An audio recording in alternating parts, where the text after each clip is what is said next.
Hey everyone, so I'm not feeling very well, so bear with me, but I am making this video because I wanted to show what I think is the potential departure route for Bryan Kohberger. When the probable cause affidavit came out, I went through and Google mapped like all of the addresses in it, and from doing so, I gathered an understanding of where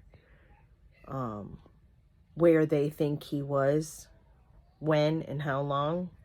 And in that process, I was able to hypothesize how I think he traveled to committing the crimes and leaving committing the crimes. And what's really eerie is that, and I include the body cam footage for it, is that there were some officers that were writing underage drinking infractions to some guys just around the corner, and it was about an hour prior to the killings. So makes me wonder, did he plan on doing it earlier and saw them and was sidetracked and came back later? Did it not affect at all? But I've scoured, not entirely, but the body cam footages, and I'm sure a lot of people have, to see if they see like a white Elantra. But yeah, so I do a walkthrough of where I think he went into the neighborhood. But first I'm going to start with, which I hadn't seen yet, is Camille Vasquez did an NBC analysis of the case a few days ago, and I hadn't seen that yet, so I figured I'd share that. It's not her best. She kind of makes some like Captain Obvious comments. Yeah, but I still really enjoy watching her. She's like, yeah, they're not going to share all they have, which maybe some people don't know that. And then the other thing is, when the case goes away, they don't want it to. It's like, maybe she wasn't prepared for it. I'm just used to her being like super fierce. But yeah, so I might slip a Newsweek article in there that I thought was interesting that I haven't seen anyone else talk about. But let's go ahead and get started. Hope you enjoy. Or that it informs you, not enjoy it, because it's such an awful content matter. But yeah. So I'm going to read the subtitles. I think it's extremely strong, and the police investigators are not in the business of telling us all that they have. They want to put enough to get probable cause, to get a judge to sign that search warrant. Yeah, we won't know perhaps until the preliminary hearing. I find it interesting. We were just talking about, for weeks, it seemed like there was nothing. A lot of people were critical of the police department. Now we learned that perhaps they've been tracking this suspect since late November. I think it helps to keep things close to the vest. This is a case that's garnered so much attention, worldwide really. So I really think the investigators don't want to make any mistakes, any reason to have the case not go the way they want it to. We've heard a lot about online sleuths and everyone that wants sharing their theory. Do those kind of folks hurt a case, or can they help? I think they can kind of do both, the internet sleuth. This case has captivated the country. They want to talk about the human impact. These are college students, right? So I think it can be incredibly helpful for investigators. It can also be helpful or harmful. So this is a part of the probable cause affidavit, and it says a review of the footage from multiple videos obtained from the King Road neighborhood showed multiple sightings of suspect vehicle 1 starting at 3:29 a.m. and ending at 4:20. These sightings show suspect vehicle 1 makes an initial 3 passes by 1122 King Road residents and then leaves via Walenta Drive. Based off of my experience as a patrol officer, this is a residential neighborhood with a very limited number of vehicles that travel in the area during the early morning hours. Upon review of the video, there are only a few cars that enter and exit this area during this time frame. Suspect vehicle 1 can be seen entering the area a 4th time at approximately 4:04 a.m. It can be seen driving eastbound on King Road, stopping and turning around in front of 500 Queen Road, number 52, and then driving back westbound on King Road. When suspect vehicle 1 is in front of the King Road residence, it appeared to unsuccessfully attempt to park or turn around in the road.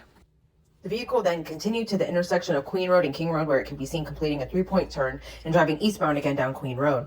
Suspect vehicle 1 is next seen departing the area of King Road residence at approximately 4:20 a.m. at a high rate of speed. Suspect vehicle 1 is next observed traveling southbound on Walenta Drive. Based on my knowledge of the area and review of camera footage in the neighborhood, that does not show suspect vehicle 1. During that time frame, I believe suspect vehicle 1 likely exited the neighborhood at Palouse River Drive and Conestoga Drive. And that's what I'm about to exhibit to you, is how I believe he left 1122 King Road. Okay, so we're going down Queen Road. We're approaching King Road. It's really weird. Their house is on King Road. It's marked 1122 King Road, but it's really Queen Road.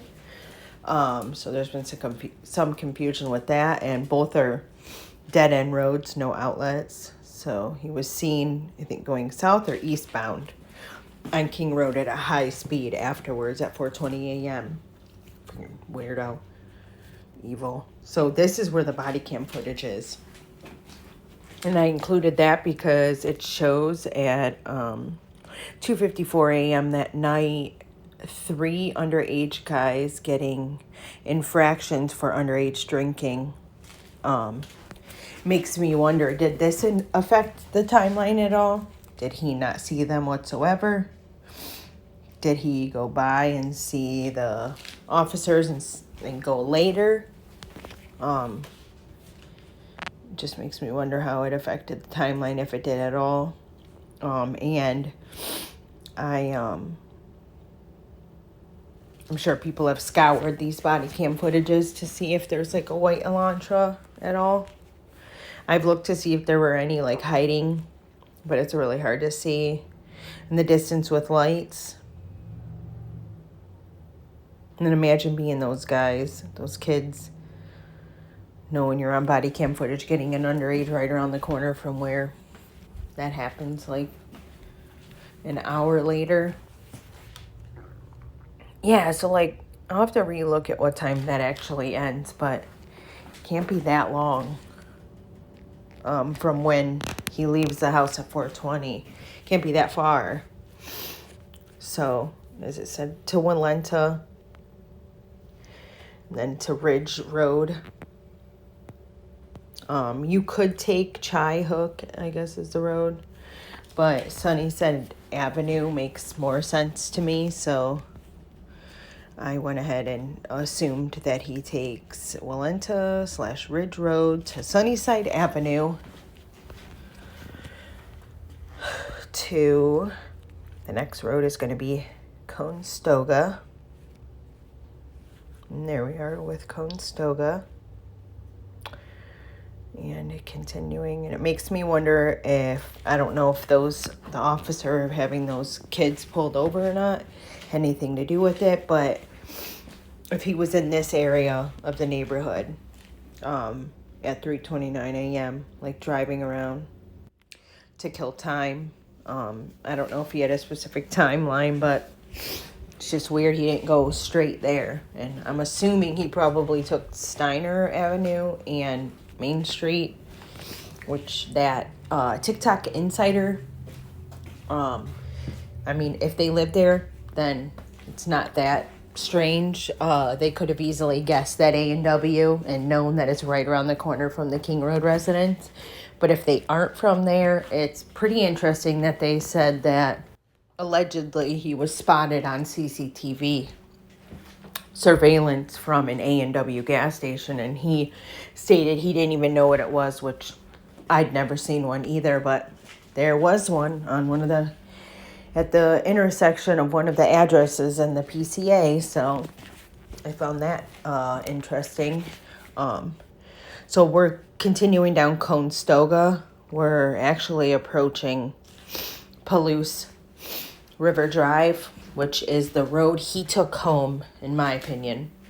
When I put the King Road address in and then his address, Northeast Valley something, the initial route that would always come up was Highway 270, but I think he was avoiding highways, and this road was the back way and was super woody, and as you approach this, you can see how country it is, but yeah, it's very eerie and very sad. So then when he does get back to Pullman, Washington, this is the apartment that he would have arrived at.